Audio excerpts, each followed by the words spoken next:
And we are wrestling with AEW Double or Nothing. It took place the next day, Sunday, the 28th, in Paradise, Nevada, at the T-Mobile Arena. It does not, it does not give what the actual attendance was, but I believe was around 10,000.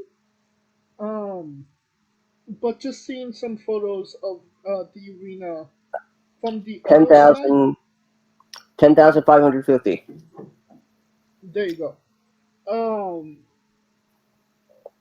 it didn't seem like it was. It's definitely not as full as it was last year when CM Punk and Hangman main evented. I don't believe they made a $1 million gate either. Um, and the show as a whole, I kind of it wasn't their worst paid preview, but it definitely wasn't their best either. It was kind of somewhere in the middle. My biggest problem with it would have to be that it kind of seemed like everybody was like 1 to 2 steps off. Everybody was missing their cue or not in the position that they were supposed to be in. And that just kind of really soured some of that enjoyment that I had of it. Um, Honestly, it was a one match card for me personally, and the one match wasn't as great as it could have been. But what say you, Scooter? Mhm.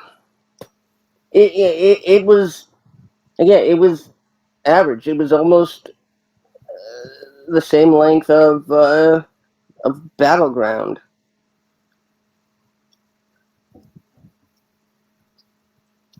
Could we go? I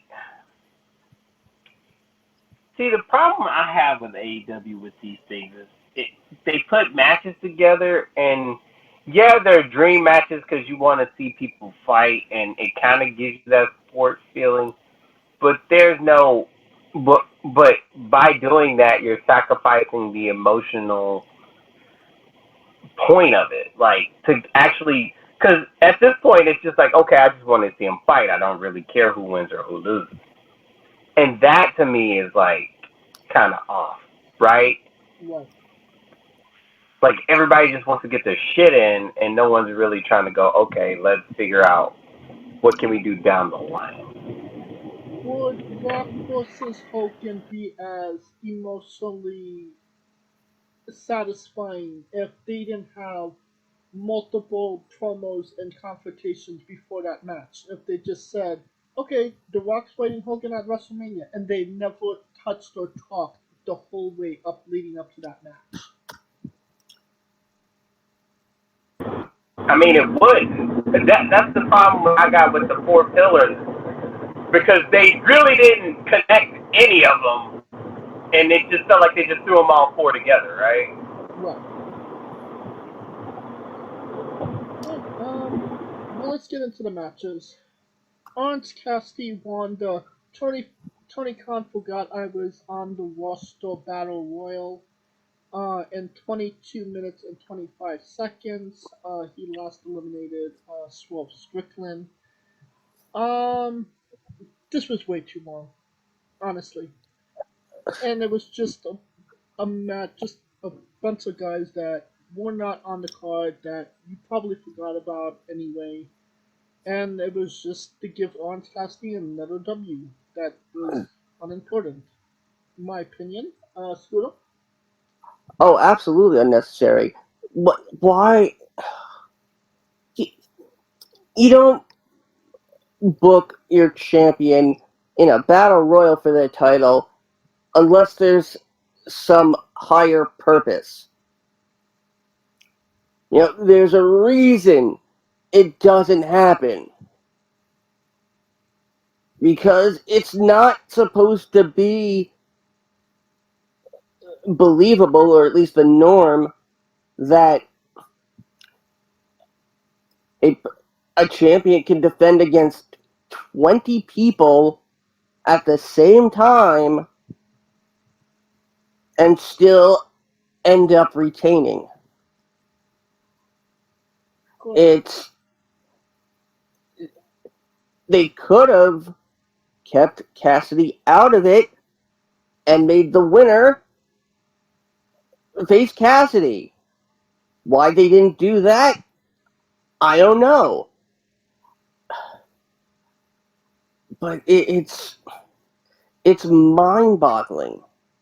Yeah, just because they have the chance to do something differently doesn't mean they should, or doesn't mean they'll pay off because the other company hasn't tried them. Obviously, there's a reason WWE doesn't do specific things. What say you, Kaliko? I mean, I agree with everybody, with what everyone said in the first incident, but my question is now, he's won it. Who's taking it off of him? Correct. Because after that, you basically got rid of every possible contender that could happen, unless They're putting him people in pop a back up. You know what I mean? they're putting him in a program with Swerve and the Embassy. But I still didn't like that. I mean, unless Miro pops back up and kicks his ass, which would make sense. But then you're accusing AEW of making sense, and we just can't do that. Nah. How many stars do you give this one, Kaliko?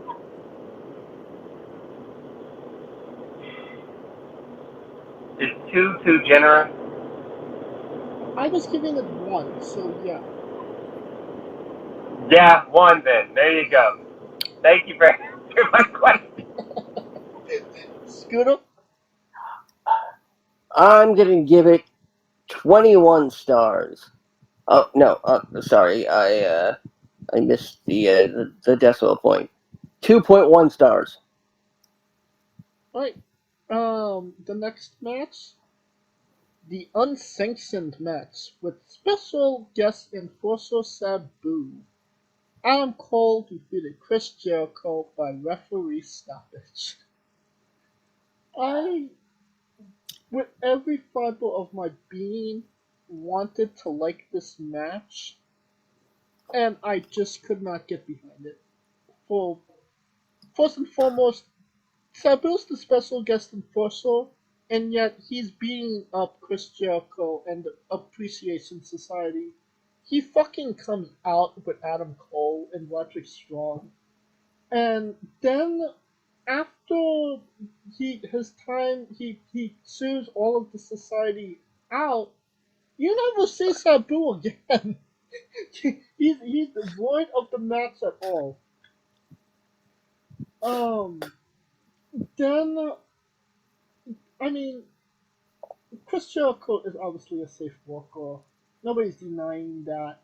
But when you throw a chair into somebody's head that is known for having is literally coming off of a concussion, a severe concussion, I don't personally think that's a smart decision. My thoughts on the matter. And then obviously the ending was as flatter than a plate of piss. It just was fucking terrible, in all honesty. And all Chris Jericho really got out of that was a black eye that was probably makeup to begin with. It just didn't have the emotional depth that it could have or should have. Scooter. Why Sabu? Why? He was a villain. There's no, and I regret asking this, but what was the logic behind having Sabu join up with Adam Cole? Well, they needed somebody to replace Bobby Fish. As far as we know, I don't think Sabu and Adam Cole have ever crossed paths before. I feel like they might have been on a show before, but that's maybe. But there's a, and I said this, I talked about this offline. There's another ECW veteran that they could have brought in that would have made a lot more sense to combat Chris Jericho and get under his skin. And that's Lance Storm. I mean, Lance Storm is in Canada at the moment, and I don't feel like he's looking to do anything physical. And Sabu lives up the street.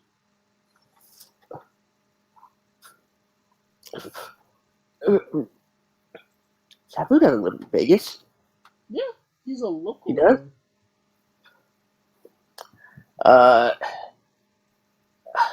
You could have had you could have built off the history of the Thrill Seekers. I mean, Jericho and Storm broke into this business together. Hell, they could have changed the face of the wrestling business in '94. They've teamed with Randy Savage in Smoky Mountain. I just, it's like saying, "Oh, we're bringing in a hardcore icon," and then it turns out to be Terry Runnels.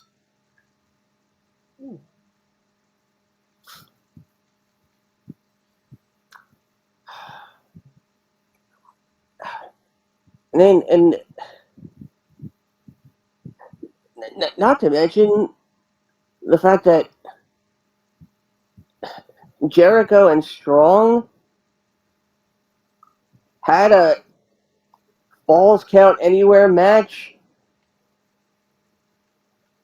more than a week ago.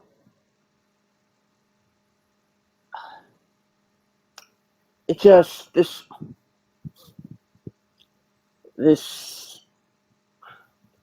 they committed too much to it, and there was no reason that this match couldn't have just been a regular singles match. What say you, Kaliko? That was my first question. Like, why is this match unsanctioned? What was that gonna do? That's nothing. Sabu coming in. I guess he don't get paid by the hour. None of it made sense, other than the fact that they just beat up Adam Cole's girl and he's sending us, which could be done in a regular match. And then, like I said, like we keep saying, I got a new moniker. AEW should be all emotionless wrestling, because none of this shit gets you emotionally attached to anything. And that's where it's like, where is the story in it? Yes, Cole has an injury. Yes, they could have had that same thing where Jericho threw the chair at Adam Cole and it causes a disqualification, in which Jericho could have lost the match and still beat his ass with the chair knowing he has a concussion. That would have made more sense than an unsanctioned street fight. It's almost like they saw Johnny Gargano and Grayson Waller. It's like, yeah, let's do that. Right. It just didn't hit the emotional buttons it could have or should have. And it should have hit emotional connect. It should have had some type of emotional connection, and it just didn't. Honestly, I'm disappointed because I like Adam Cole, and I like Chris Jericho as well. Um, how many stars do you give this one, Kaliko?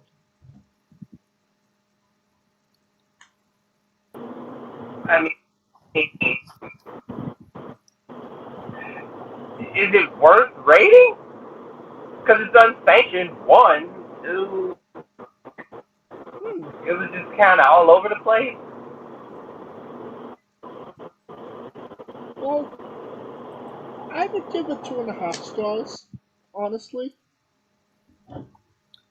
I think that's what and I think I'm being generous with the half. What say you, Scooter?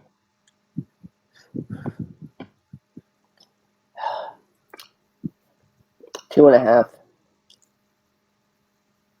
And Kaliko, I assume you're giving it no stars. Not applicable. Okay. Ask What again. the fuck Ask that again was? later. F. They could have put Natalia as the ref. She would have lasted longer than Sabu. Shit. Next match, FTR defeated Jeff Jarrett and Jay Lethal to retain the AEW World Tag Team Championships with Mark Briscoe as the special guest referee in 20 minutes. Um, this had some interesting things happening in the match. I feel like it went uh, maybe 5 minutes too long, maybe 12 minutes too long. Um, we finally got Aubrey Edwards get attacked. She got hit with a guitar by Karen Jarrett, and honestly, that popped me. um, but you did want to see what Mark Briscoe was gonna do, and that kind of made my enjoyment of the match a little bit more. What say you, Scooter? Uh, you know, I really wonder why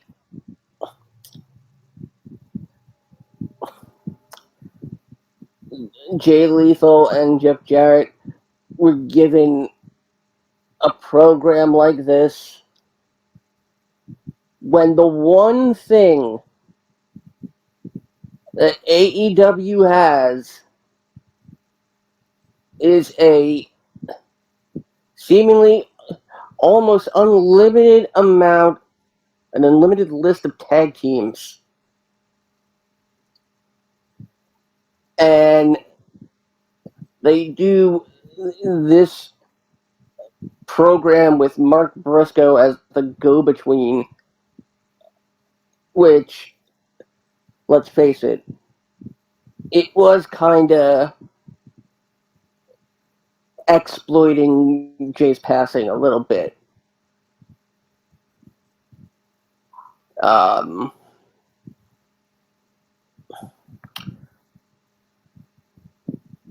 the match was it was okay. You really can't go wrong with FTR. It's it's just there are a bunch of other deserving teams, and this. Hopefully, this is the last you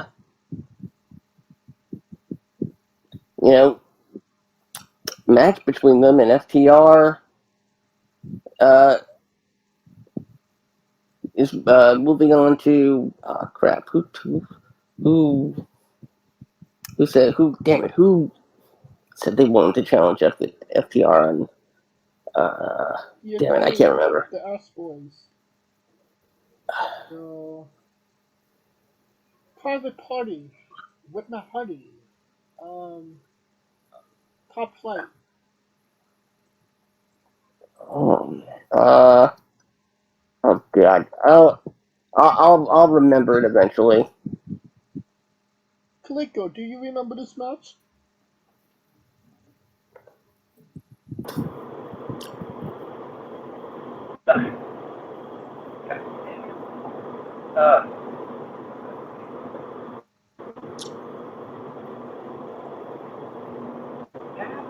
Uh, Bullet Club Gold.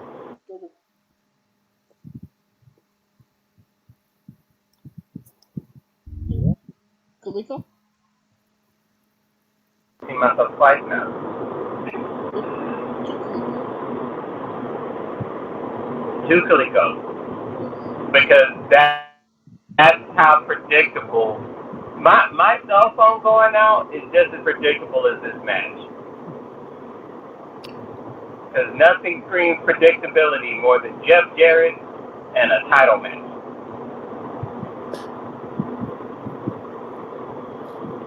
Sorry. I mean, we kind of knew what was going to go down before it even happened.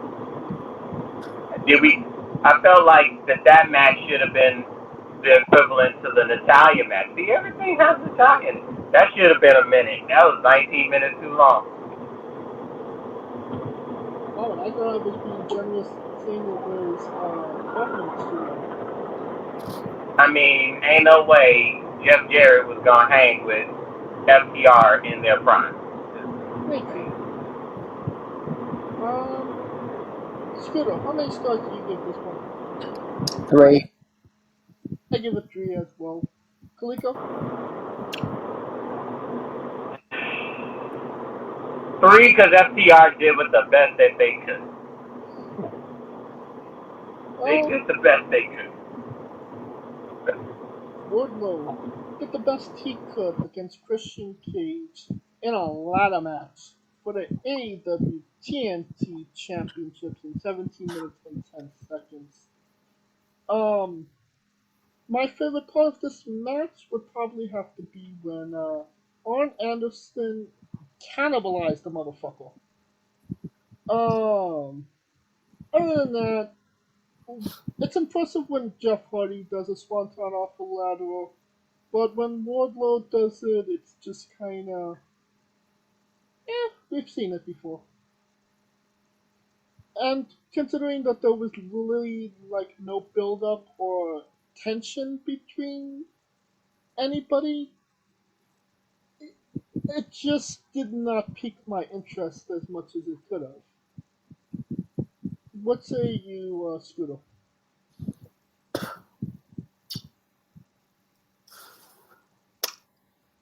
Yeah, it really didn't.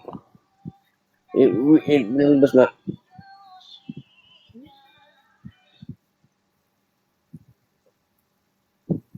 It just did not fulfill my expectations. What say you, Kaliko? It was a spot fest, pretty much. A spot fest in which Wardlow was meant gonna win. I thought it was another these were predictable matches. We kind of figured who was going in. I give this one. I'll be generous and I'll say 3 stars. Scooter, I will say 3 as well. Kaliko, 2.5. okay. Tony Storm defeated Jamie Hayter to win the AEW Women's Championship in 3 minutes and 5 seconds. Um, all things considering, Hayter is injured. She had to drop the title into some shape, way, or form. It was No, good for what it no was. interim. Huh? No interim. No interim. Thank God. Um, I felt like it was good for what it was. And it was essentially to get the title off of Hayter. There was a lot of gaga to cover everything up. And it did what it was supposed to do. And that makes it a win in my book. Scooter? Yeah, I will say though that this match unfortunately did not make me emotionally invested when Hayter won the belt. Um, so yeah, I mean, I'm wondering why this happened uh, before the secondary women's title match. I'd say because it was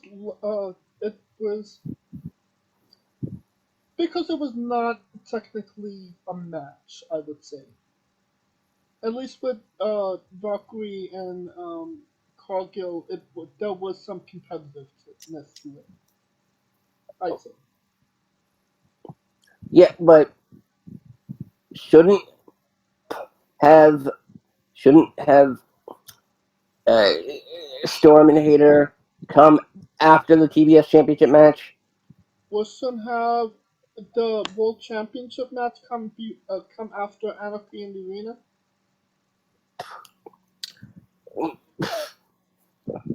They shouldn't have. They shouldn't have had Anarchy in the arena in the first place. Oh, we'll go to that in a moment. What say you, Kaliko, Hader, and Storm?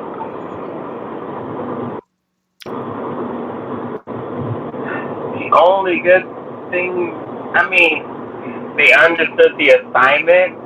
The match made sense as who won, but other than that, it really didn't do anything. Because to me, I thought when Hayter got the belt, I thought Britt Baker was gonna be the one to turn and do all that shit. But Missed opportunity. lo and behold, AEW, goddamn, no story. But Right. I give this. I'll give it 2.5. Scooter,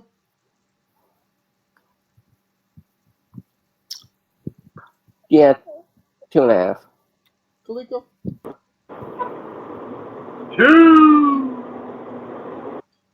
Alright, next match. The House of Black, Milwaukee Black, Brody, Burger King, and Don't Call Me Buddy Pal Matthews, defeated the Acclaimed, to retain the World Trios Championship in 15 minutes 30 seconds. I mean, the best part of this match was Max Caster's run. I mean, Hmm. the best part of this whole pay preview was Uh, mhm. Max Caster's rap. I Well, mean, we have to address Buddy Matthews by his new Marvel name, Howard the Cuck. and yeah, uh, Max Caster was not in a good mood that night. But it definitely was an interesting rap to say the least. Uh, That t- being said, not a bad match. Maybe a little bit colder than it could have been. I mean, it could have been a little bit hotter. But it is what it is. What say you? Let's start with Kaliko this time. Before I say this, let me ask a question. Has the Acclaim peaked? I mean, it feels like that way. It feels that way because there's no tuning or changing or tweaking of what they do. It's just scissor me daddy ass and a lot of niggas scissor and daddy ass. Nothing wrong with it, but I just thought that there would be some depth or change up to it. You know what I mean? That being said, the Trios Championship to me in AEW is just like, let's keep motherfuckers happy championship. and that's what it is to me. Yeah, because they're not really building any factions to even go for it in that manner, right? They tried with the best of 7, and to me after that it kind of fell flat. I mean, I felt So like it was flat even with the best of 7 because you have to see the same ugly 6 guys wrestle every week for 7 weeks. true, but at least it gave it, something. But then again, it was the same. That's the other thing about it. It was the people that's been fighting each other for the last 18 goddamn years. The Hatfields and McCoys. Oh, I mean the Bucks and Lucha Bros. But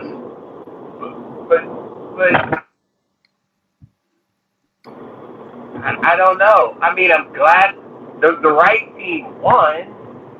It's just more like, are they building the advantage that they have are tag teams, and the question is, with the trios, are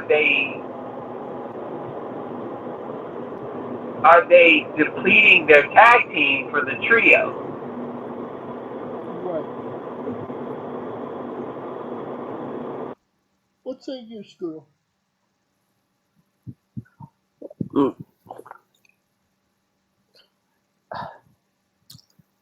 I think trio titles are a waste of time. I think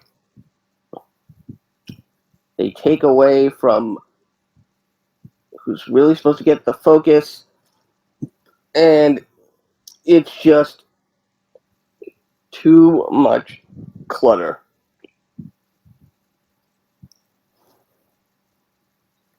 That being said, I'd probably give this match, because it had some of my favorite people in it, I give it 3 stars. Scooter?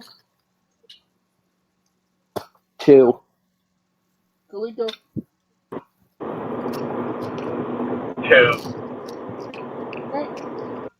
The next match, Jade Cargill defeated Taya Valkyrie in 8 minutes and 50 seconds to retain the TBS Championship.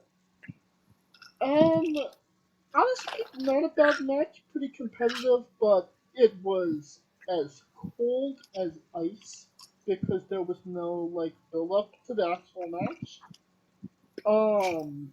And then it was just she lost to Cargill a couple weeks, maybe a month ago on AEW TV, and we haven't heard. Her first, Huh? it was Taya's, well, not for a second match in AEW. Right, and I mean That first title match. And I mean, there was no build up to this match. It was just like, oh, Taya's getting a rematch, and that was kind of it. That being said, it wasn't a bad match, but it's hard to get into it when you know who's going to win. Kaliko. Exactly. When you know who's going to win, right? Like, I feel like that's the theme of this pay-per-view. Like, you know who's going to win. But they didn't give us a reason as to why Taya deserved the rematch. They didn't. For a company that sure says rankings matter, they do sure as hell give a lot of random motherfuckers title shots. Right. Just saying. Unless that went away when Cody left. But it didn't sell me. I mean, the best Jade sold me on was when it was with Athena, and that was like, but it actually felt like some shit was about to go off in the parking lot. But that's about it.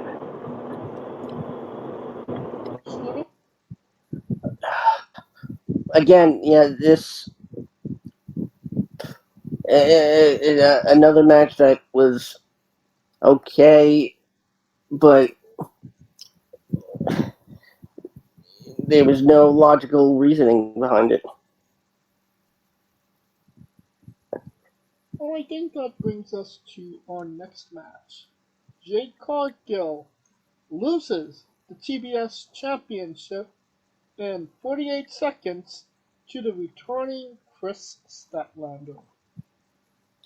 I actually called this last week that Statlander was going to come back.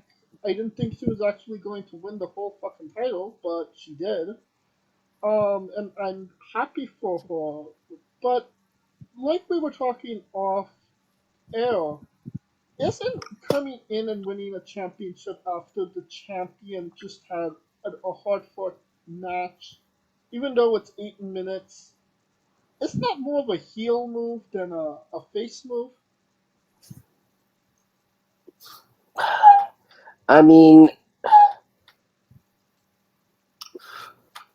Charlotte did it with Ronda, But do you but was really Charlotte consider was Charlotte Charlotte the face?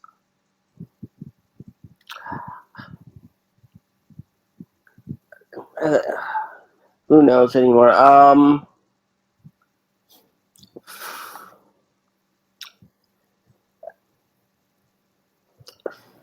Yeah, it's a heel move. Carlito?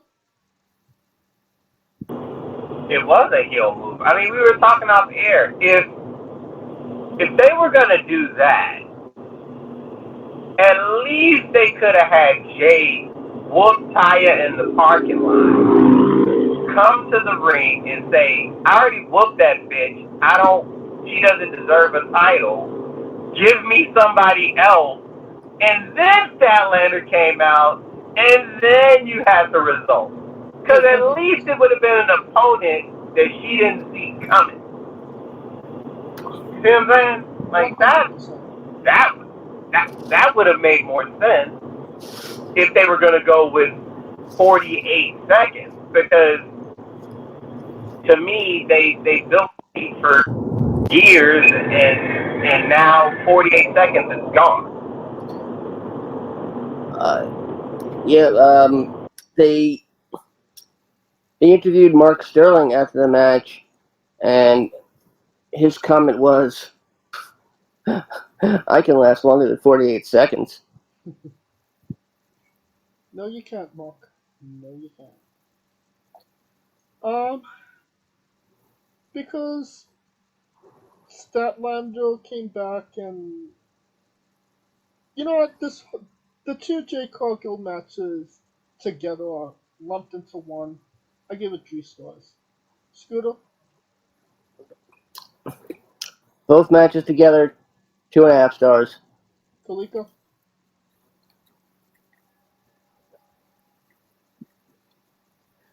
Nope. Did we lose Kalika? Was he not here to begin? As far as the matches, Jade is a 1. The Jade Statlander is a 1. The Valkyrie one, 1.5. I mean, what are we expecting?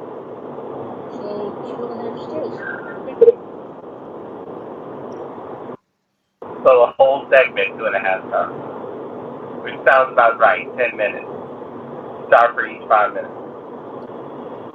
Now it's part one of the double main event for the AEW World Heavyweight Championship.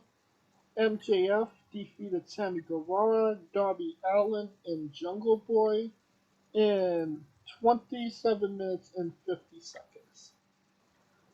You know, the whole thing about AEW is the guys and the girls, they go too fast.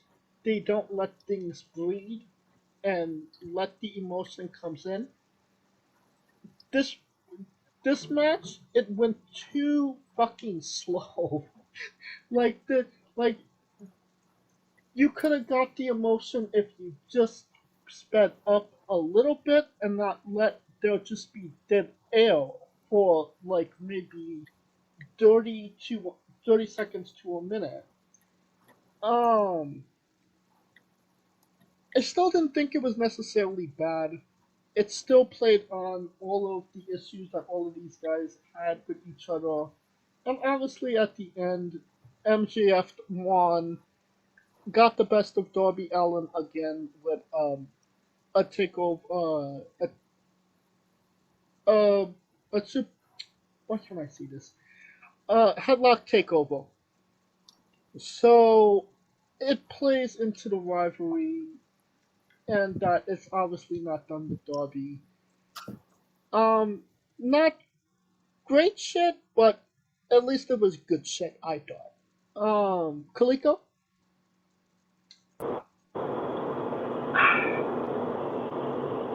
I the match was good. I just don't.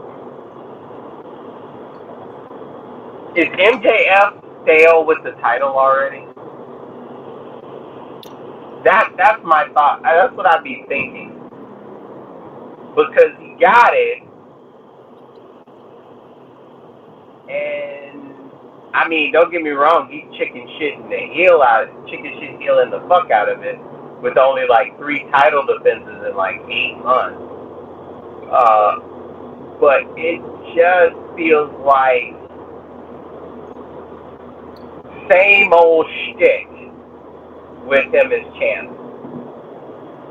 I would have thought if I thought the shock value would have been him losing the belt and not having anything to do with it, just to swindle his way back to the title. But I guess they're gonna hold on to it for another couple months or whatever the case may be. And the thing to me with MJF is he's that guy that's the champion that you feel like anyone can beat him. Everyone can beat him. Everyone can beat him. But I say everyone can beat him. Everyone can beat him. And it just, like name a match where you think he's like the favorite, odds-on favorite in AEW against anybody. Natalia. Cheeseburger? Natalia, shit, she wins. She's squashes that. Oh, but I'm just saying, like, it feels, Goldberg. and I heard Goldberg, yeah. I mean, it's good, but only that ending would only mean something if it motivates Darby to win. And I don't think that. I think that was just a shot to be like, hey, look at the future, and eventually they'll mess with each other down the line. And yeah, that part.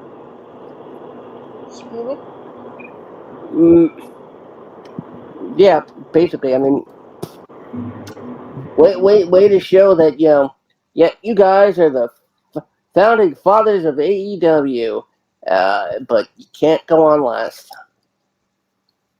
Right. Set this up going on last.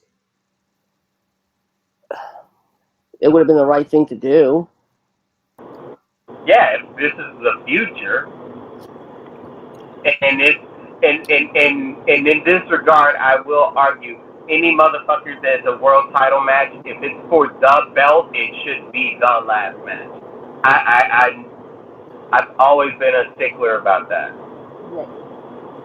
Right. Because what's the point of having the guy if you're gonna devalue the championship match? I give this match 3.5 stars. Scooter? 3. Kalika? Yeah, it was a solid 3. Right. And that brings us to the last match, the main event that nobody asked for. You got the Blackpool Combat Club with nobody from Blackpool.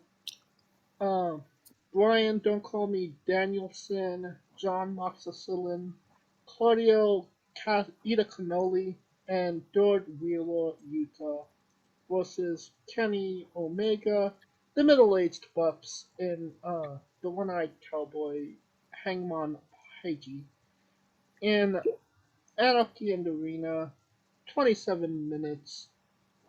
What did you expect? It was going to be a clusterfuck of what the fuck. A flustercluck. It's all the fucks. Scooter, you got anything to say about this one? I had terrible diarrhea during it.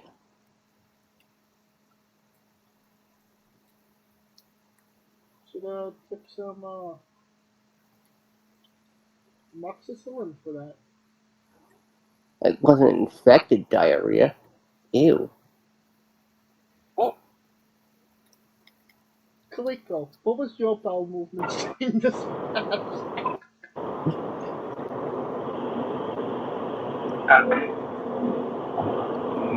None of the above. I just sat there and was like, violence. Oh, Moxley in a violent match. That's nothing new, right? Like, what? I didn't get the point of it. Like, I didn't get the point of the match. I mean, it was But just like you said, violence. Just for it was violent for violence sake. Violins. Violins are bad. Alright, how many stars do you give this, Scooter? 3. Kaliko? 2, because it was just violent for violence sake. I'll be the middleman and give it 2.5. Alright, this whole show as a whole, how